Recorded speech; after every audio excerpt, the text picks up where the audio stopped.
வணக்கம். குமுதா சிவகுமார். இன்றைக்கி நம்ம பார்க்க போகிறது, போன கிளாஸில் 9 புள்ளியில் போட்ட கோலத்தை 13 புள்ளியில் எப்படி போடலாம் அப்படிங்கிறத பார்ப்போம். அந்த போன கிளாஸ் கோலத்தை பார்க்காதவங்க அதோட லிங்க்கு டிஸ்கிரிப்ஷனில் இருக்கும், பார்த்துக்கோங்க. இது 11வது கோலம். இதுக்கு முன்னாடி போட்ட 10 கோலத்தோட ப்ளேலிஸ்ட் லிங்க்கும் டிஸ்கிரிப்ஷனில் இருக்கும். இந்த கோலத்தோட சிறப்பு என்னன்னா, இது ஒரே லைனில் எல்லா புள்ளியும் கவர் பண்ணி எந்த இடத்த ஆரம்பித்தோமோ அந்த இடத்த முடியும். இது பிரம்மமுடி கோலம் அல்லது உருகோட்டு கோலம் அப்படின்னு சொல்லுவாங்க. இதை 4 புள்ளி ஆட் பண்ணி இன்னும் எவ்வளோ பெரிய கோலம் வேணாலும் போடலாம். அதுதான் இதோடைய சிறப்பு. இதை தவிர நம்ம ஜாயின்ஸோடு வர கோலம், அதுவும் 4 புள்ளி ஆட் பண்ணி பெரிய கோலமாக போடலாம். அதுவும் போட்டிருக்கோம். அதோடைய ப்ளேலிஸ்ட் லிங்க்கும் டிஸ்கிரிப்ஷனில் இருக்கும். கொஞ்சம் இந்த மாதிரி கோலம் போடுறது கொஞ்சம் கஷ்டமாக ஃபீல் பண்ணுறவங்க அந்தமாரி ஜாயின்ஸோடு வர கோலத்தை கூட எடுத்து போடலாம். இன்றைக்கி கோலத்தை பார்க்குறதுக்கு முன்னாடி இந்த எல்லா கோலத்தையும் ஒரு ரீகேப் பார்த்துருவோம். இந்த கோலம் சீரியஸ் 9 புள்ளியில் தான் ஆரம்பிக்குது. இந்த கோலம் தான் போன கிளாஸில் போட்டோம். இந்த கோலத்தை பார்த்தா உங்களுக்கு தெரியும். இந்த ஒவ்வொரு கார்னர்லேயும் இந்த 2 விங் மாதிரி வரும். இந்த மாதிரி பாருங்கள். அது மாதிரி சென்டரில் இந்த பாக்ஸ் ஃபார்ம் ஆகும். அவ்வளோதான் இந்த கோலம். இந்த கோலத்தை போன கிளாஸில் பார்த்துட்டோம். இன்னொரு 4 புள்ளி ஆட் பண்ணி 13 புள்ளியில் போடக்கூடிய கோலம் இது. இதை தான் இன்றைக்கி போட்டு பார்க்க போகிறோம். போன கிளாஸில் போட்டதும் இன்றைக்கி போட போகிற கோலத்தையும் நல்லா தரவாக போட்டுட்டிங்கன்னா எல்லா கோலத்தையும் ரொம்ப ஈஸியாக உங்களால் போட முடியும். இந்த கோலத்தில் இந்த டிசைன் 4 புள்ளி ஆட் பண்ணும்போது இன்க்ரீஸ் ஆகிட்டே இருக்கும். இந்த ஒவ்வொரு கார்னர்லேயும் இந்த 2 விங் மாதிரி இருக்குல்ல, அது வரும். நடுவில் இந்த டிசைன் இதுவும் 4 புள்ளி ஆட் பண்ணும்போது இன்க்ரீஸ் ஆகிட்டே இருக்கும். இது ஸ்ட்ரைட்டாக வருது பாருங்கள். இந்த சைடில் இந்த சைடில் வரும்போது இது ஸ்ட்ரைட்டு, இங்கே வரும்போது இது ஸ்ட்ரைட்டு. இதை மாதிரி வருதான்னு மட்டும் பார்த்துக்கோங்க. அப்படி வந்தால் உங்கள் கோலம் கரெக்டு. அடுத்த 4 புள்ளி ஆட் பண்ணி 17 புள்ளி இந்த கோலம். இந்த கோலத்தை பார்த்தாலும் தெரியும். இதை இந்த டிசைன் இன்க்ரீஸ் ஆகிருக்கு பாருங்கள். அதேமாரி ஒவ்வொரு கார்னர்லேயும் இந்த 2 விங் இருக்கிற டிசைன் வருது. அதேமாரி இங்கேயும் இந்த கொக்கையும் இன்க்ரீஸ் ஆகும். இது ஸ்க்ரீன்ஷாட் எடுத்து போட்டு பாருங்கள். இது 21 புள்ளி.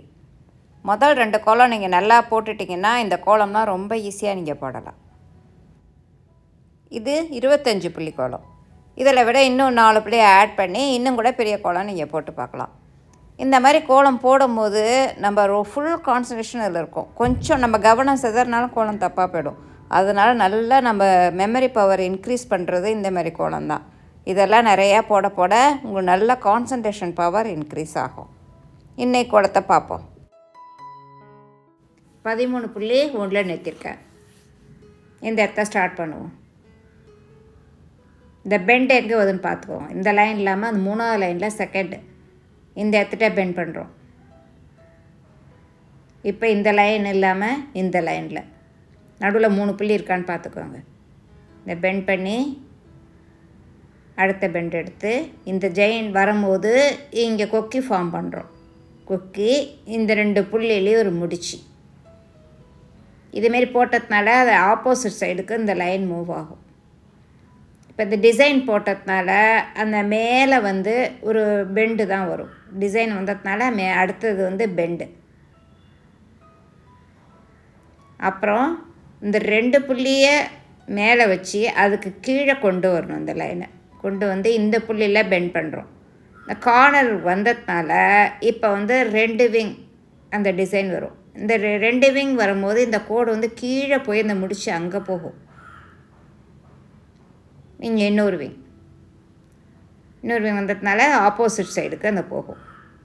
இப்போ இந்த டிசைன் போட்டதுனால அடுத்தது பெண்டு தான் வரும்.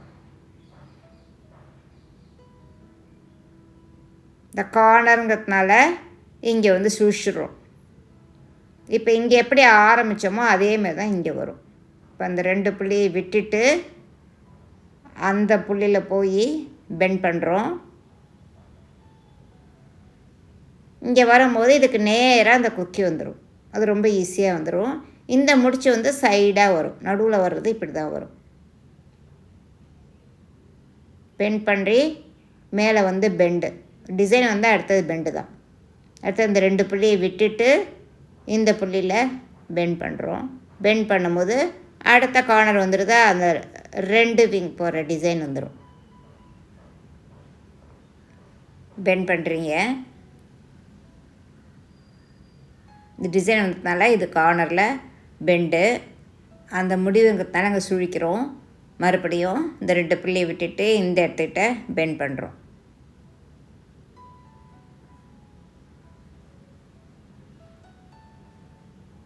இந்த இடத்துக்கிட்ட ஒரு கொக்கி ஒரு முடிச்சு மேலே வந்து பெண்ட் பண்ணுறோம். இதுக்கு நேராக அந்த கொக்கி வந்துடும். இந்த கார்னருங்கிறதுனால 2 விங் வரும்.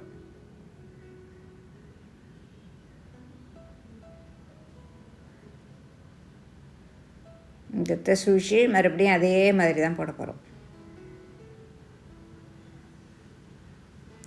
கொஞ்சம் போட்டாலே அந்த புள்ளியை பார்த்து நமக்கு ஈஸியாக வந்துடும். அது ஸ்பீடாக போட்டுடலாம்.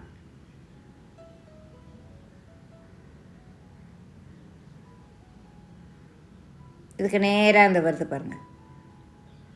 இந்த போட்டுட்டோம்னா இது 2 விங். கார்னர் வரும்போது கவனமாக இருக்கணும்.